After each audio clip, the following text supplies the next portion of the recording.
Hi hello guys, this is Sagar Samson. So present నేను మా family అయితే కనుక బెంగళూరుకి అయితే వెళ్తున్నాం. సో వెళ్తున్న దారిలో నాకు ఫుల్గా నిద్ర వస్తుంది కనుక నేనైతే ఫుల్గా పడుకుని లేచేసరికి బెంగళూరు అయితే ఉన్నాం.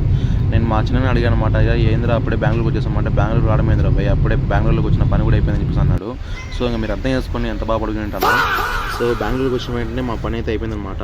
ఆ పని చూసిన వెంటనే నేనైతే కనుక ఇంకా ఫోనిక్స్ ఐసా టవర్స్కి అయితే వచ్చేసాం అనమాట, ఒక మాల్కి. సో చక్కగా మేమైతే కార్ పార్కింగ్ చేసి మేమైతే లోపలికి అయితే ఎంటర్ అయిపోయాం. సో ప్రజెంట్ అయితే చాలా అంటే చాలా బాగుంది అసలు మాల్. నేను వీలుంటే కనుక మీకు అన్ని క్యాప్చరింగ్ చేసి మళ్ళీ నెక్స్ట్ వీడియోలో పోస్ట్ చేస్తాను గాయ్స్. నేనైతే కనుక ఇంకా తిందామని చెప్పేసి ప్యారడైస్ అండ్ చికెన్ కబుల్ బిర్యానీ అయితే తీసుకున్నా. అండ్ మా చిన్న అయితే కనుక మటన్ బిర్యానీ అయితే సింగిల్ ప్లేట్ అయితే తీసుకున్నాడు అనమాట. సో మంచిగా నేను మా ఫ్యామిలీ మొత్తం అయితే చక్కగా అయితే తినేసాం అనమాట. సో చూస్తున్నారు కదా, చాలా అంటే చాలా హ్యాపీ. సో వీలుంటే ఖచ్చితంగా నేను ఒక ఈ మాల్ సంథింగ్ తిరిగిన ప్లేస్ అన్ని మీకు క్యాప్చరింగ్ చేయడానికి ట్రై చేస్తాను.